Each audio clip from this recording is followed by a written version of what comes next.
Bonjour madame et bonjour messieurs, nous sommes jeudi 4 juin 2020. Bienvenue à cette édition en française de la télévision Renaissance. Les titres pour démarrer. La Cour constitutionnelle vient de se prononcer sur la plainte d'Agathon Rwasa suite à la proclamation des résultats des élections.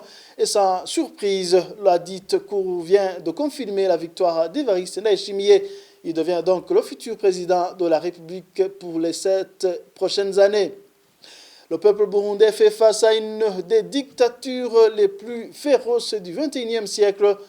Le constat est de 5 députés français dans une lettre ouverte dans laquelle ils décrivent le danger qui guette les Burundais, interpellant ainsi la communauté internationale sur cette situation. L'Organisation des droits de l'homme Human Rights Watch plaide pour l'ouverture d'une enquête afin d'établir les responsabilités dans les cas de violation des droits de l'homme enregistrés lors des élections du 20 mai au Burundi. Voilà pour le sommaire.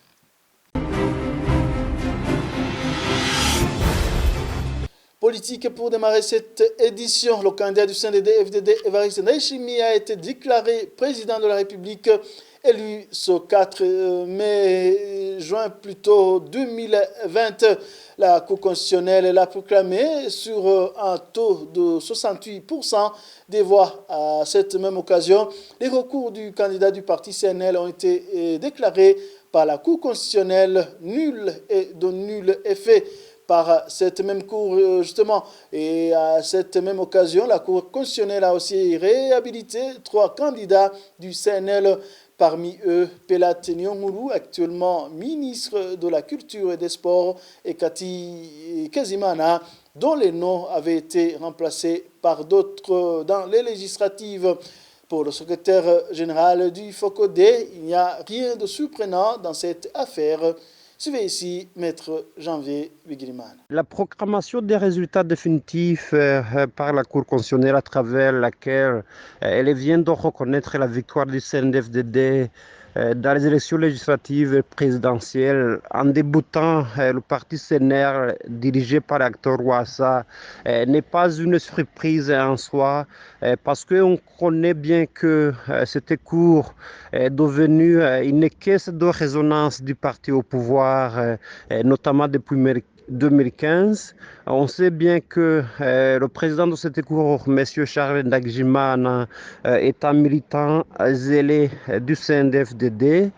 Donc, s'il a décidé en 2015 de violer la Constitution, mais aussi l'accord d'Arusha, en accordant à Pierre Nkurunziza un 3e mandat illégal et anticonstitutionnel, donc ce n'est pas une surprise aujourd'hui qu'il puisse se comporter ainsi en accordant la victoire non méritée au parti CNDD-FDD au détriment du choix qui aurait été opéré par le peuple burundais.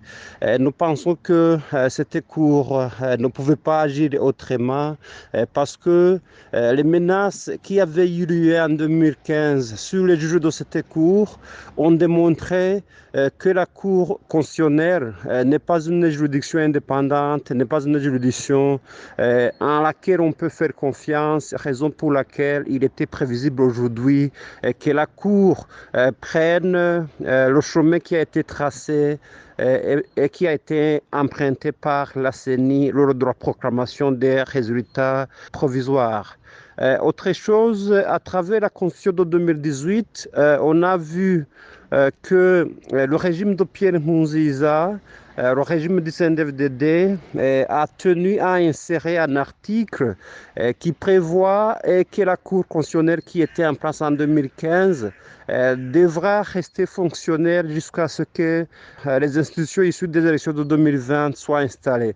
C'est-à-dire qu'il s'agit d'une juridiction qui était longtemps manipulée et on voulait s'assurer que le parti se maintienne au pouvoir, raison pour laquelle on avait décidé même que les personnes, les magistrats qui composent l'actuelle Cour constitutionnelle demeurent en place. Donc, c'est une déception, c'est une entorse à la démocratie, le fait qu'on n'a pas pu analyser de fond en comble les différentes irrégularités qui avaient été soulevées, que ce soit par les observateurs nationaux, l'Église catholique en l'occurrence, mais aussi les irrégularités qui avaient été soulevées par le parti CNR et les autres candidats qui participaient dans ces élections du 20 mai. 5 députés français interpellent la communauté internationale à sortir de son silence afin de prendre des mesures qui s'imposent pour protéger le peuple burundais. Dans une lettre ouverte sortie ce mercredi, ils déplorent le déroulement du triple scrutin qui s'est tenu à huis clos dans un pays soumis à une des dictatures les plus féroces du XXIe siècle. Le contenu de cette lettre avec Denis Daïkengroukié. Dans cette lettre de 4 pages, ces députés français montrent que ces élections ont été organisées dans un climat d'assassinat ciblé, d'exécution extrajudiciaire, de torture et d'emprisonnement abusif et de véritable chasse à toutes les voies, que s'est organisé le triple scrutin présidentiel, législatif et communal du 20 mai 2020. Le déroulement de la campagne électorale, du vote et de la proclamation des résultats provisoires montre que les conditions minimales pour une élection libre, juste et transparente sont loin d'avoir été remplies selon toujours ces derniers. Ces parlementaires français donnent quelques exemples, notamment la Commission électorale nationale indépendante, qui est la première actrice à déstabiliser le processus électoral pour sauvegarder l'intérêt du régime. Ces élections se sont passées dans l'opacité absolue, du moment où même le fichier électoral n'a jamais été rendu public. La campagne électorale s'est déroulée dans un climat de terreur. Les opposants au régime en place, en particulier les militants du CNL, ont connu des ennuis de la part de l'administration locale pour accéder aux lieux de meeting. La chasse à l'homme sur tout le territoire national pour la simple raison d'appartenir à une partie de l'opposition. Ces parlementaires français reviennent en date du 25 mai 2020 où ils montrent que la CENI a procédé à la proclamation des résultats provisoires pour le scrutin présidentiel et législatif. Sans surprise, ces résultats ont consacré la victoire du parti au pouvoir. Mais l'analyse des résultats faite par bien d'observateurs de la situation qui prévaut au Burundi montre que ces chiffres ont été fabriqués de toutes pièces dans l'optique de faire avaler au peuple burundais la victoire du parti au pouvoir. Enfin, ces parlementaires montrent que certains observateurs locaux ont sorti des rapports préliminaires d'observation. C'est le cas notamment de la conférence des évêques du Burundi dans son communiqué rendu public montre que les élections se sont déroulées dans toutes les irrégularités. En conclusion, ces parlementaires se disent inquiets de constater que tous ces signaux ne semblent pas inquiéter la communauté internationale pour prendre des mesures qui s'imposent afin de protéger le peuple burundais. Merci à Denis Daïkengroukié. Human Rights Watch déplore les abus des droits de l'homme qui ont émaillé les élections du 20 mai au Burundi. Cette organisation plaide pour l'ouverture d'une enquête afin d'établir les responsabilités dans les cas de violation des droits de l'homme enregistrés lors de ces élections. Les détails avec Thierry Bigrindavi. Pour Human Rights Watch, l'arrestation de membres de l'opposition et la limitation de la liberté d'expression sont entre autres les abus des droits de l'homme qui ont marqué le triple scrutin au Burundi. Les élections se sont déroulées dans un climat extrêmement répressif, sans observateurs internationaux indépendants. Les informations faisant état de meurtres, de passages à tabac et d'actes visant à intimider les électeurs lors de la campagne ne devraient pas être ignorés, déclare Lewis Mudge, directeur pour l'Afrique centrale de Human Rights Watch. S'agissant de la déclaration de la communauté des États de l'Afrique de l'Est, félicitant les autorités burundaises pour l'organisation des élections pacifiques, crédibles et apaisées, Human Rights Watch estime que les experts de cette organisation régionale n'ont pas bien suivi le déroulement de ces scrutins. Le gouvernement, les partenaires internationaux et les acteurs régionaux devraient se souvenir que les élections sont l'expression du droit des électeurs, pas des individus au pouvoir de choisir eux-mêmes leurs dirigeants. Ajoute M. Lewis Mudge, répondre aux allégations de graves violations des droits humains et de fraude électorale par davantage de répression risquerait d'enflammer une situation déjà tendue et pourrait avoir des répercussions désastreuses. Pour rappel, la publication des résultats provisoires de ces scrutins par la Commission électorale nationale indépendante a suscité de nombreuses réactions, dont celle de la communauté des États d'Afrique de l'Est, qui s'est dit prête à travailler avec le nouveau président Evariste Ndayishimiye, alors que l'opposition et l'Église catholique ont noté plusieurs irrégularités, dont le manque de transparence, La contrainte exercée sur ce mandataire à signer d'avance les procès-verbaux du dépouillement du contenu des urnes et le vote à la place des défunts et des réfugiés.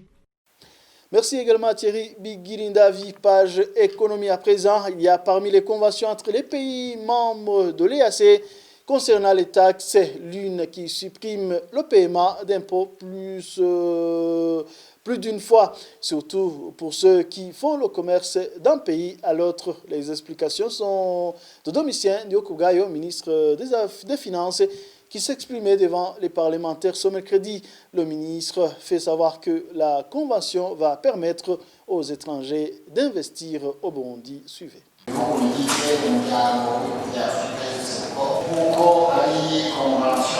Les pays membres de l'EAC se sont convenus sur une convention supprimant le paiement des taxes plus d'une fois pour les personnes allant d'un pays à l'autre. Cette convention revient aussi sur certains gens qui ne veulent pas payer les taxes, croyant qu'ils vont en tirer profit. Je voudrais faire savoir les grandes lignes qui composent la convention.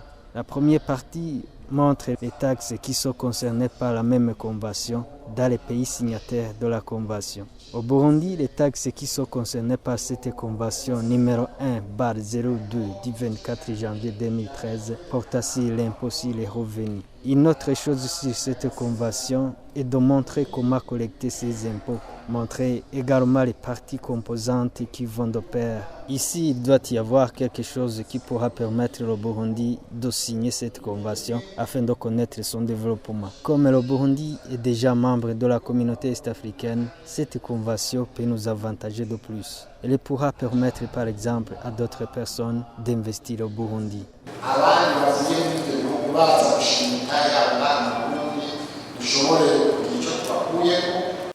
Burundi Journalists Alliance, c'est le nom d'un nouveau syndicat qui dit être des journalistes burundais.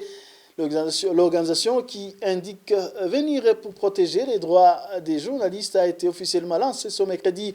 Une arrivée dont l'Union burundaise des journalistes se félicite, mais l'UBJ reste sceptique au vu du contexte, surtout que la naissance de cette association semble poser problème. Franck Kazé pour les précisions. La naissance de Burundi Journalist Alliance est d'autant plus problématique que la première question des journalistes a justement porté sur ce sujet. Son président, Melchior Nichaenzi, fait le jeu de l'honnêteté et avoue qu'il n'y a jamais eu d'assemblée constitutive. Il n'y avait pas moyen de consulter tous les médias, tous les journalistes, mais nous avons dit que les portes restent ouvertes pour tout le monde. Tout journaliste désiré et soucieux d'apporter sa pierre constructive dans le développement du métier de journaliste au Burundi. De son côté, l'Union burundaise des journalistes estime que la pluralité des organisations qui prennent la protection des droits des journalistes est un avantage. D'où Alexandre Nyungeko, président de l'UBJ, n'hésite pas à souhaiter la bienvenue à la BJA. Je ne peux que, au nom de l'Union burundaise des journalistes, leur souhaiter la bienvenue sur ce terrain qui n'est pas facile. Et là, l'UBJ ne peut que se réjouir d'avoir un allié si réellement il s'agit d'une organisation qui veut militer pour les intérêts de la profession. L'autre aspect crucial du contexte, ce sont les relations entre les médias burundais et le pouvoir. La question sur ces relations que le journaliste a qualifiées d'exécrables valait d'autant plus son pesant d'or que le président du CNC, Nestor Bangomo-Konzi, était présent. Pour Melchior Nichaenzi, tout va bien. La presse est libre au Burundi, est indépendante. Parce que vous êtes indépendant. Si vous refusez que la presse n'est pas indépendante, c'est que vous aussi, il y a une main derrière vous qui vous pousse de venir ici sans votre volonté. Sur ce point, l'UBJ se montre sceptique et Alexandre Nyungeko est loin d'être confiant, contexte oblige. La naissance de ce syndicat aujourd'hui, dans le contexte où même les syndicats existants, beaucoup sont suspendus ou d'autres, et même d'autres organisations indépendantes ont été soit éradiées, soit suspendues, il y a lieu de s'interroger. Il y a lieu de s'interroger, mais je pense qu'on ne peut pas faire de spéculation là-dessus. Attendons et voyons. Burundi Journalist Alliance arrive au moment où 4 reporters du journal Iwachu sont incarcérés. Mais sur ce sujet, Melchior Nichaenzi, éprouve du mal, a caché une certaine gêne. La justice n'est pas manipulable. La justice est là, elle est très indépendante, je dirais. Elle fait son travail. Nous, en tant que syndicat, nous allons suivre de près, comme les autres sont en train de suivre, que l'évolution de ce dossier de nos confrères et conseils qui sont incarcérés. Les journalistes ont exprimé de nombreuses autres préoccupations, notamment les textes régissant l'organisation que celle-ci s'est refusée de dévoiler. C'est aussi le cas de la rémunération des journalistes que le président de la BJA a estimé ne pas être une urgence. Merci également à Franck Kaz. En bref, avant de clore cette édition, le verdict sur l'affaire de l'emprisonnement des 4 reporters du groupe de presse Iwachu est prévu ce vendredi. Ils avaient comparu le 6 mai 2020 devant les juges de la cour d'appel de Nangwa en itinérance dans la province de Bubanza. Le procès avait été mis en délibéré. Ces 4 journalistes d'Iwachu, Christine Kamikazi, Agnès Ndirubusa, Terence Mozenzi et Gide Harerimana, totalisent ce jeudi 227 jours d'incarcération.